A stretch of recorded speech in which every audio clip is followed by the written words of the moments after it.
السلام علیکم ورحمۃ اللہ وبرکاتہ۔ آج ہم سورہ القصص کی آیت نمبر 68 سے شروع کرتے ہیں۔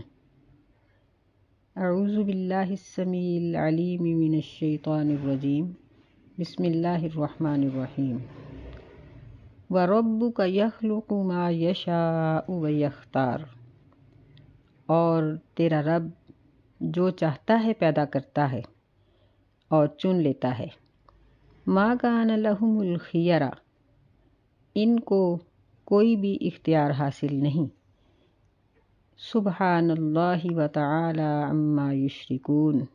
اللہ تعالیٰ پاک ہے اور بہت بلند ہے ہر اس چیز سے جس کو وہ شریک بناتے ہیں۔ اس سے پہلی آیات میں اللہ تعالیٰ نے قیامت کے دن مشرکین کی رسوائی اور ان کے شرکاء کی بے بسی اور بے رغبتی کا ذکر کیا ہے، اور اس کے چند دلائل اللہ تعالیٰ نے یہاں پیش کیے ہیں کہ اللہ تعالیٰ تو وہ ہے جو اپنی مرضی سے پیدا کرتا ہے اور جس کو چاہتا ہے چن لیتا ہے، نبوت کے لیے چن لے یا اپنی دوستی کے لیے چن لے یا جنت کے لیے چن لے، یعنی اس کے چناؤ پر اور اس کی تخلیق پر اس کے علاوہ کسی اور کو اختیار حاصل نہیں، وہ خود مختار ہے۔ یہ تو اللہ ہے نا، اور ان کے معبود دنیا میں بھی بے بس ہیں اور آخرت میں بھی بے بس ہیں۔ پھر اللہ تعالیٰ نے فرمایا کہ جن کو یہ شریک ٹھہراتے ہیں ان کی شرکت سے اللہ تعالیٰ پاک ہے، سبحان اللہ۔ اور دوسری صفت وتعالی، یعنی یہ بہت سفلی مخلوق ہیں، نچلے درجے کے لوگ ہیں جو اللہ تعالیٰ کے بارے میں اس قسم کی باتیں کہتے ہیں۔ اللہ تعالیٰ تو بہت بلند ہیں،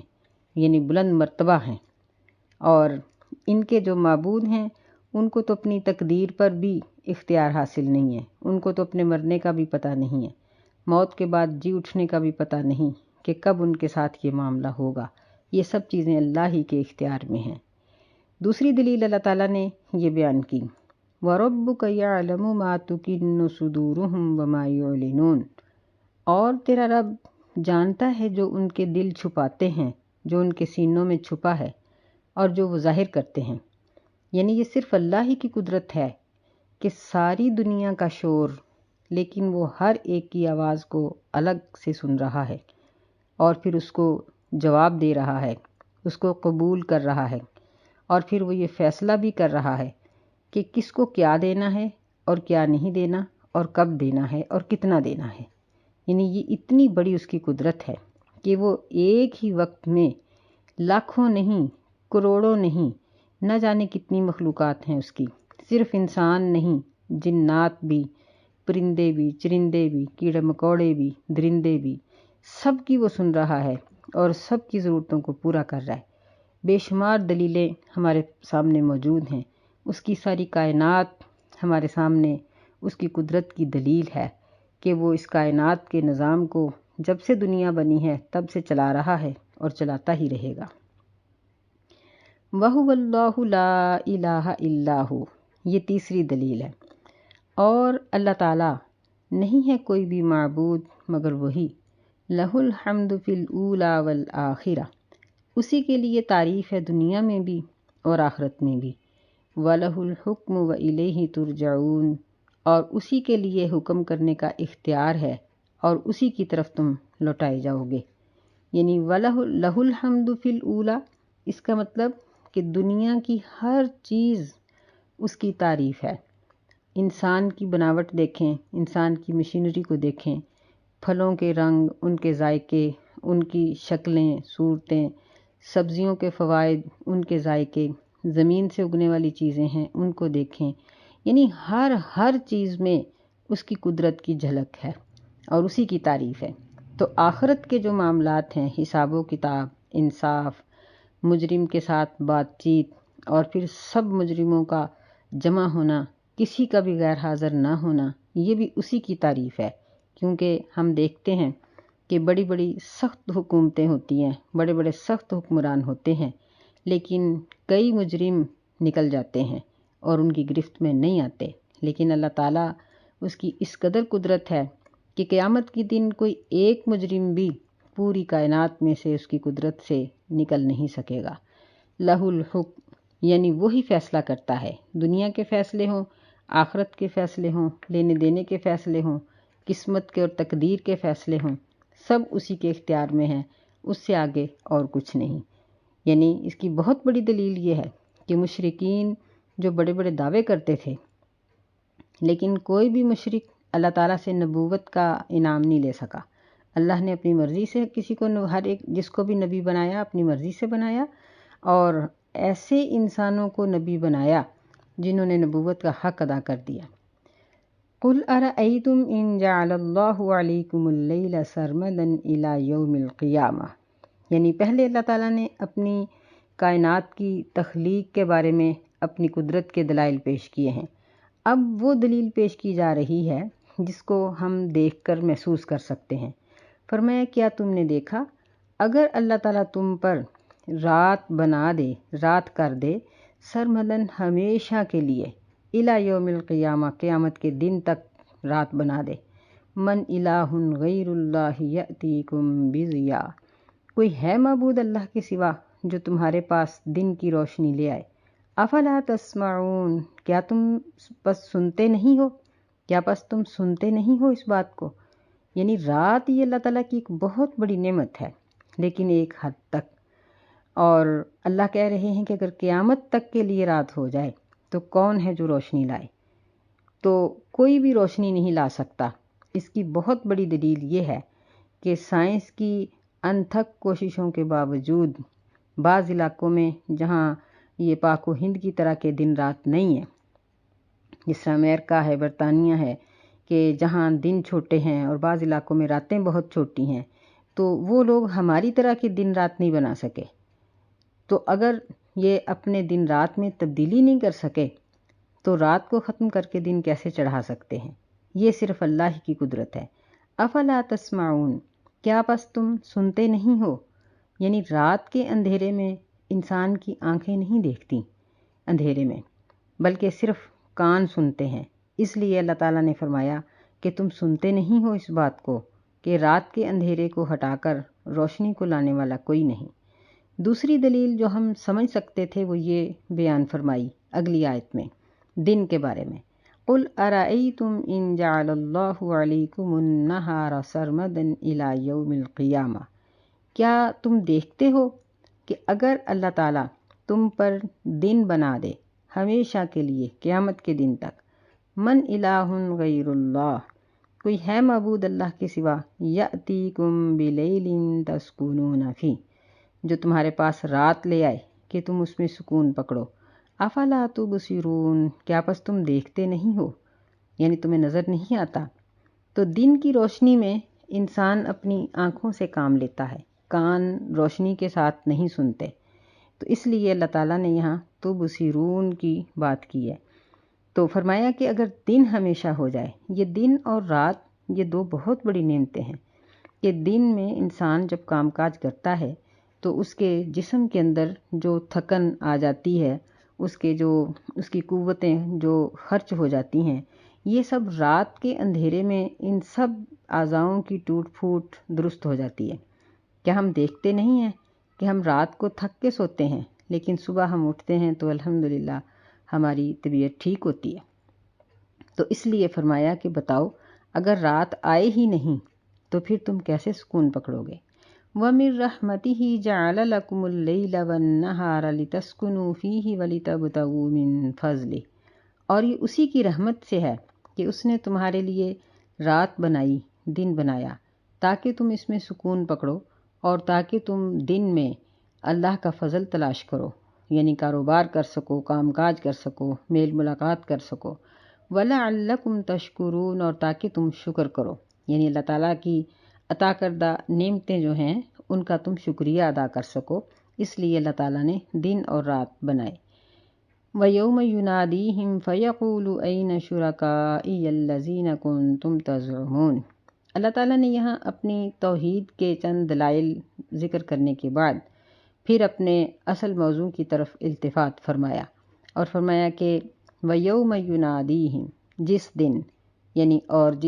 یعنی قیامت کے دن، اور جس دن وہ ان کو آواز دے گا، اللہ تعالیٰ فرمائے گا کہ میرے شریک کہاں ہیں؟ جن کے بارے میں تم گمان کرتے تھے، یعنی تمہارے بڑے اونچے خیالات تھے، تمہارا بڑا ان پر یقین تھا کہ وہ تمہیں چھڑائیں گے، بڑے دعوے تھے، اب وہ بتاؤ کہ کدھر ہیں؟ لیکن کوئی جواب نہیں آئے گا۔ اللہ تعالیٰ فرماتے ہیں وَنَزَعْنَا مِن كُلِّ أُمَّةٍ شَهِيدًا فَقُلْنَا هَاتُوا بُرْهَانَكُمْ، اور ہم کھینچ لائیں گے ہر امت میں سے، ہر جماعت میں سے گواہ، پس ہم کہیں گے ہاتوا برہانکم، کہ تم اپنے دلائل لے کے آؤ۔ یعنی اگر تمہیں اللہ تعالیٰ کے انصاف پر یقین نہیں ہے اور تمہیں اللہ تعالیٰ پر کوئی اعتراض ہے، ہاتوا برہانکم، تو اپنی دلیل پیش کرو، اللہ کے خلاف کوئی بھی عذر ہے تو پیش کرو۔ فعلموا ان الحق للہ، بس اس وقت وہ جان لیں گے کہ بے شک حق اللہ کے لیے ہے۔ وضل عنہم ما کانوا یفترون، اور ان سے وہ چیزیں گم ہو جائیں گی جو وہ خود سے بنا لیا کرتے تھے۔ یعنی دنیا میں انہوں نے اللہ کے خلاف جتنی باتیں خود سے بنائی تھیں، اب وہ سب دلیلیں اور سب حجتیں ختم ہو گئیں، کوئی بھی بات ان کی زبان پر نہیں آئے گی، اور وہ یقین کر لیں گے کہ اللہ تعالیٰ کی بات برحق ہے اور اس کے خلاف کوئی بھی فیصلہ نہیں دے سکتا۔ اسی سلسلے میں پھر اللہ تعالیٰ نے ایک متکبر شخص کا آگے ذکر کیا جس کو قارون کہا جاتا تھا۔ یہ شخص بنی اسرائیل سے تھا، موسیٰ علیہ السلام کی قوم سے تھا۔ یہ قوم ایک نبی کے نام سے مشہور ہے، سیدنا یعقوب علیہ السلام کا لقب ہے اسرائیل، اور بنی اسرائیل یعنی یعقوب علیہ السلام کی نسل، ان کا خاندان، تو یہ اسی خاندان سے تھا۔ لیکن اس نے توحید کو سمجھتے ہوئے، انبیاء علیہ السلام کی تعلیمات کو جانتے ہوئے، صرف مال و دولت اور دنیا کی خاطر اس نے بغاوت کی، اور موسیٰ علیہ السلام کا ساتھ چھوڑ کر موسیٰ علیہ السلام کے خلاف یہ فرعون کا ساتھی بن گیا۔ اللہ تعالیٰ نے اس کو بہت مال و دولت دیا۔ جب اس نے یہ دیکھا کہ جادوگر اور کچھ لوگ موسیٰ علیہ السلام پر ایمان لے آئے ہیں، تو اس نے لوگوں کے اوپر اپنے مال و دولت کا رعب جھاڑنے کے لیے اپنی دولت کی نمائش کرنا چاہی اور اپنی دولت کو لے کر نکلا۔ اس نکلنے کے بارے میں بہت سی کہانیاں مشہور ہیں جن کا ثبوت کسی سکہ روایت سے نہیں ملتا، اس لیے ان کا ذکر کرنا بہتر نہیں ہے۔ مثلاً کہ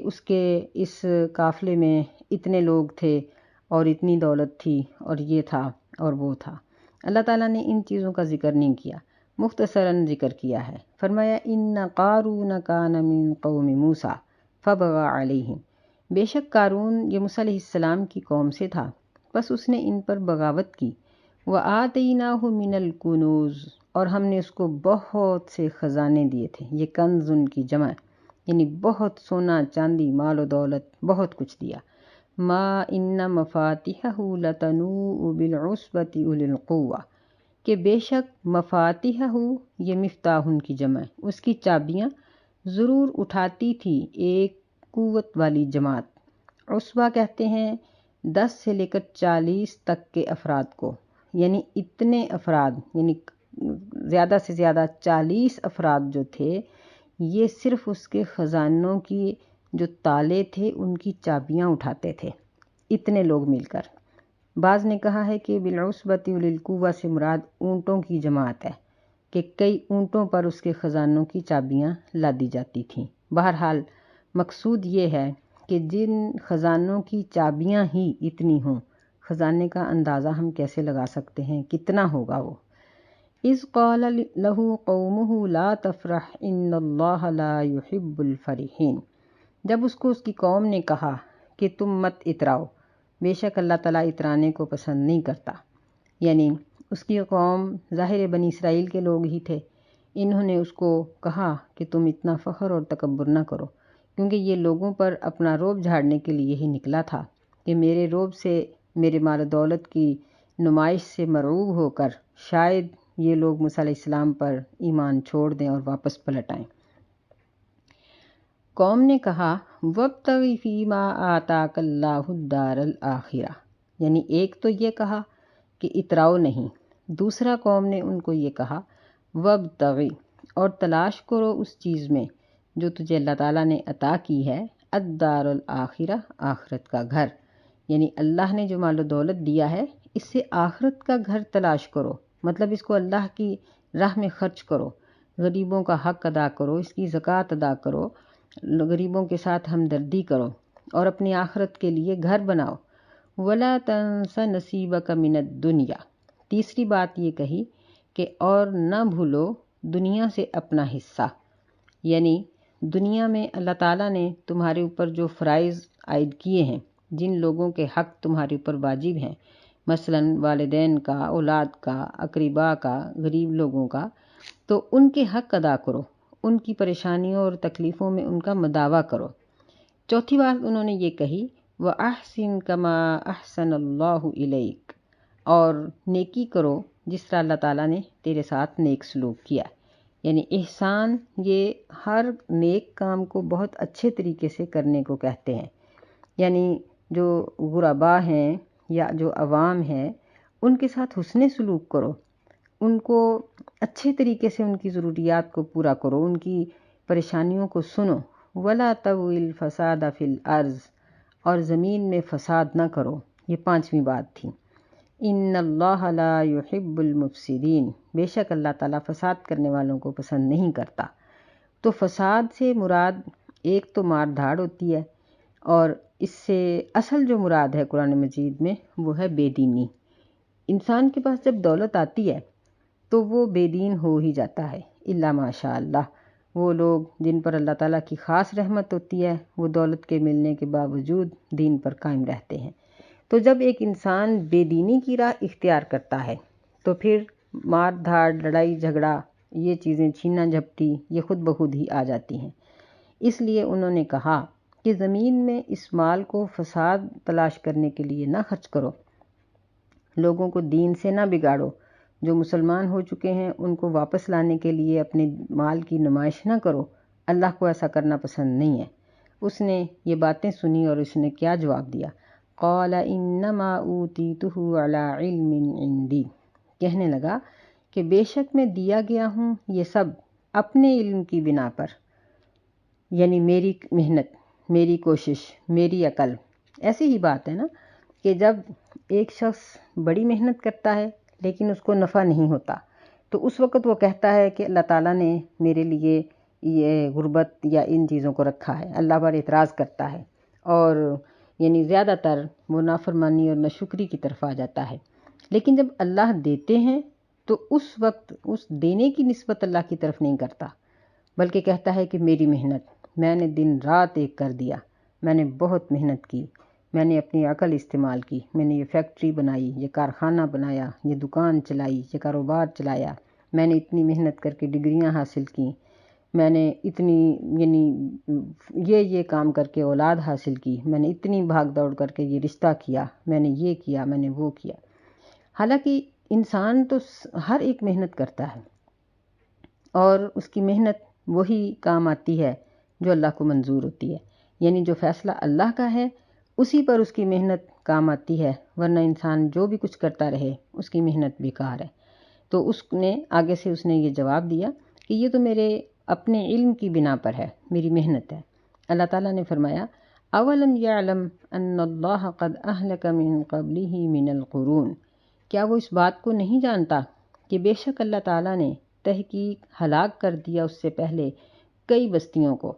کئی بستیوں میں سے من ہوا شد منہ قوہ، ایسے لوگوں کو جو اس سے بھی سخت قوت والے تھے، وَأَكْثَرُ جَمْعًا، اور بہت بڑی جمعیت والے تھے، بڑی بڑی فورسز تھیں ان کی، بڑی بڑی انہوں نے فوج بنا رکھی تھی، کئی گنڈے اور بدماش پال رکھے تھے۔ اللہ تعالیٰ کو ان چیزوں کی کوئی پرواہ نہ ہوئی، اور جب اللہ تعالیٰ ہلاک کرنے پہ آتا ہے تو ان سب چیزوں کے باوجود اکیلا کر کے اور بندے کو عاجز کر کے مار دیتا ہے، جس طرح ابو جہل کو اللہ تعالیٰ نے 2 چھوٹے بچوں کے ہاتھوں سے قتل کروایا۔ ابو لہب کو ایسی بدترین بیماری سے ہلاک کیا گیا کہ کوئی اس کی میت کو اٹھانے اور سنبھالنے کے لیے تیار نہیں تھا۔ یہ صرف اسی کی قدرت ہے، جب وہ بدلہ لینے پہ آ جاتا ہے تو اتنے اچھے طریقے سے بدلہ لیتا ہے کہ انسان سوچ بھی نہیں سکتا۔ وَلَا يُسْأَلُ عَنْ ذُنُوبِهِمُ الْمُجْرِمُونَ، اور نہیں سوال کیا گیا مجرموں کے گناہوں کے بارے میں، یعنی مجرم تو یہی دعویٰ کرتے ہیں کہ ہم بہت اچھے لوگ ہیں، ہم تو کوئی گناہ نہیں کرتے، ہم کسی کا حق نہیں مارتے، لیکن اللہ تعالیٰ جب ان کے اعمال کو لکھ چکا ہوتا ہے اور ان کے برے اعمال کی وجہ سے ان کے لیے عذاب کا فیصلہ کر دیتا ہے تو پھر مجرموں کو بولنے کا موقع نہیں دیا جاتا کہ وہ اپنی کوئی صفائی پیش کریں۔ فخرج علی قومہ فی زینتہ، پس وہ اپنی زینت کو لے کر اپنی قوم پر نکلا، یعنی اس نے اپنے مال و دولت کی نمائش کی۔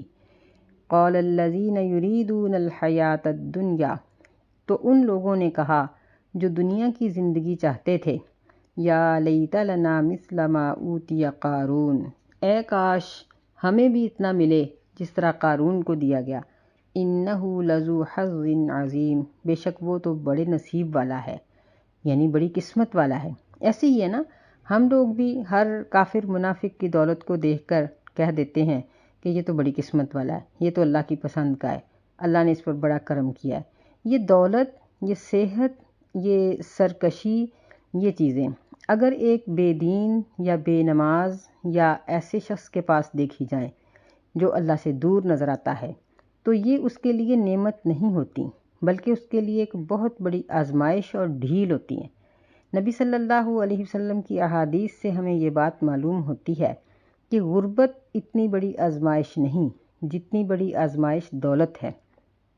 قرآن مجید میں بھی اللہ تعالیٰ نے فرمایا کہ مجرموں کو پہلے تھوڑی تنگی کے ساتھ آزمایا جاتا ہے، لیکن جب وہ نہیں سمجھتے تو پھر اللہ ان کے اوپر ہر چیز کے دروازے کھول دیتا ہے اور ان کو اتنا دے دیتا ہے کہ وہ اللہ کی ذات کو بھی بھول جاتے ہیں۔ پھر کیا ہوتا ہے کہ یکدم ان کو پکڑ لیا جاتا ہے۔ تو یہاں بھی جو مالدار دنیا کا ارادہ کرنے والے، دنیا کو چاہنے والے لوگ تھے، انہوں نے کہا کہ کاش ہمیں بھی اتنا ملے، انہ لذو حظ عظیم، بے شک وہ بڑے نصیب والا ہے۔ وقال الذین اوتوا العلم ویلکم ثواب اللہ خیر لمن آمن وعمل صالحا، اور ان لوگوں نے کہا جن کو علم دیا گیا تھا، یعنی جو دین کا علم رکھتے تھے، اللہ کی پہچان تھی جن کو،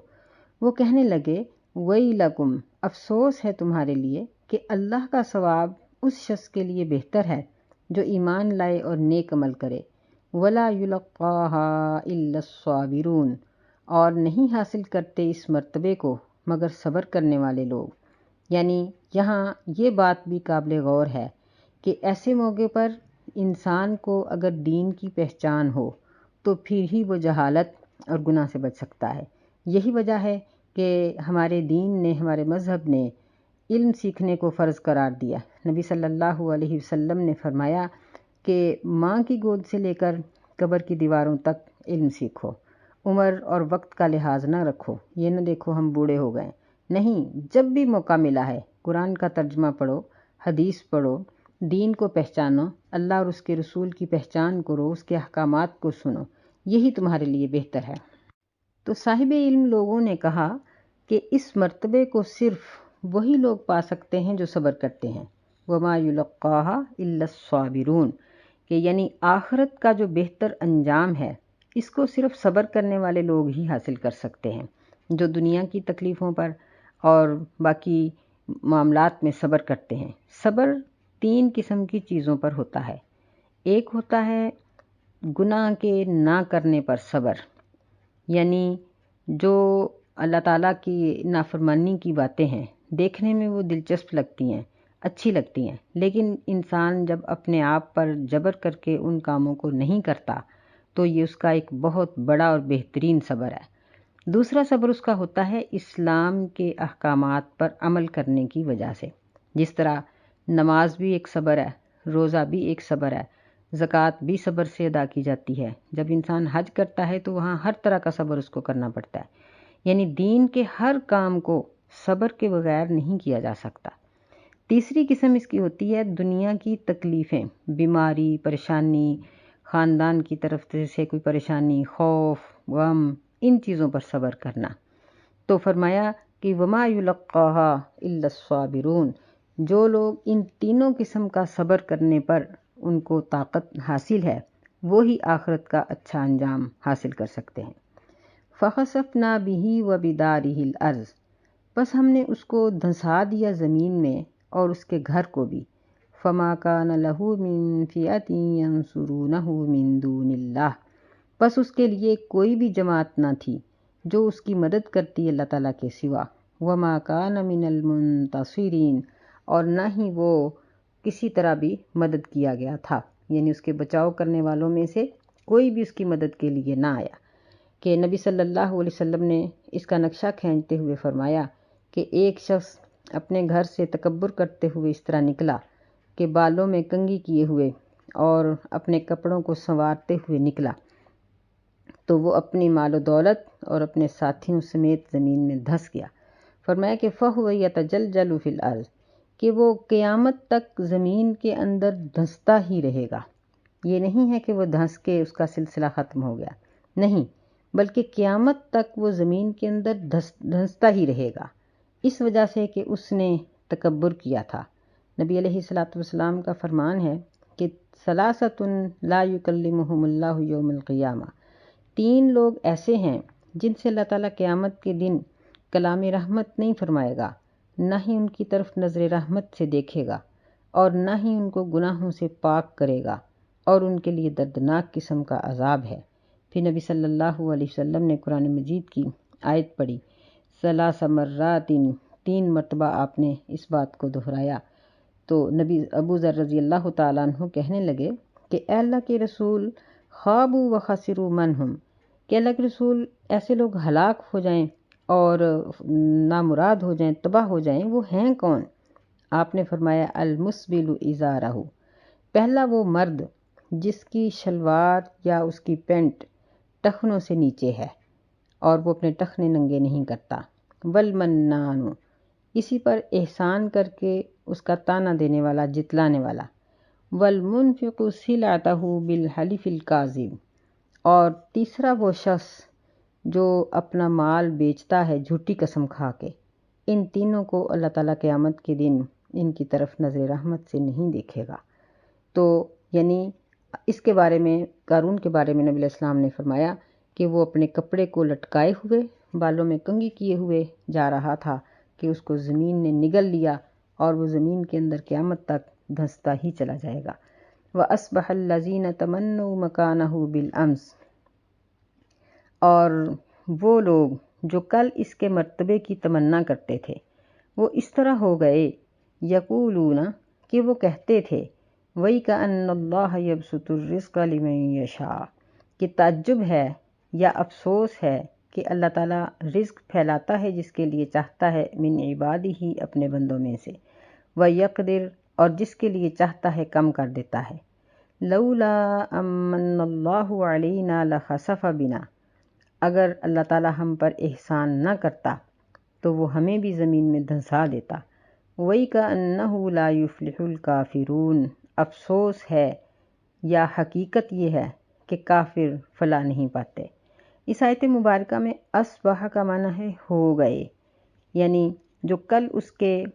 مرتبے کی آرزو کر رہے تھے کہ ہمیں بھی اتنی دولت ملے، وہ اس طرح سے ہو گئے کہ تعجب اور افسوس کے ساتھ یہ بات کہنے لگے۔ اور اس میں وئی کا انا، اس کے مختلف معنی کیے جاتے ہیں۔ بعض نے اس کا معنی کیا ہے علم تارا،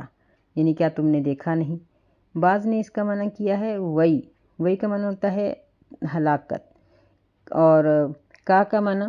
تجھے، یعنی تیرے اوپر ہلاکت ہے۔ ان،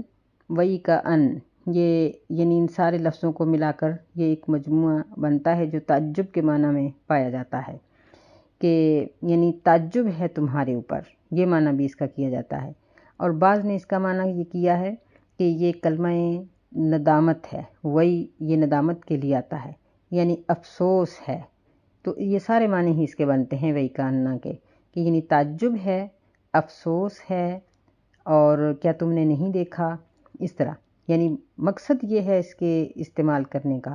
کہ وہ لوگ حیران رہ گئے، ہاتھ ملتے رہ گئے کہ اس شخص کے ساتھ کیا ہوا کہ اپنے سارے خزانوں کو لے کر زمین میں دھنس گیا۔ اللہ تعالیٰ نے ہمارے لیے اس واقعہ کو باعث عبرت بنایا اور ہمیں یہ سبق دیا کہ مال و دولت کے اوپر،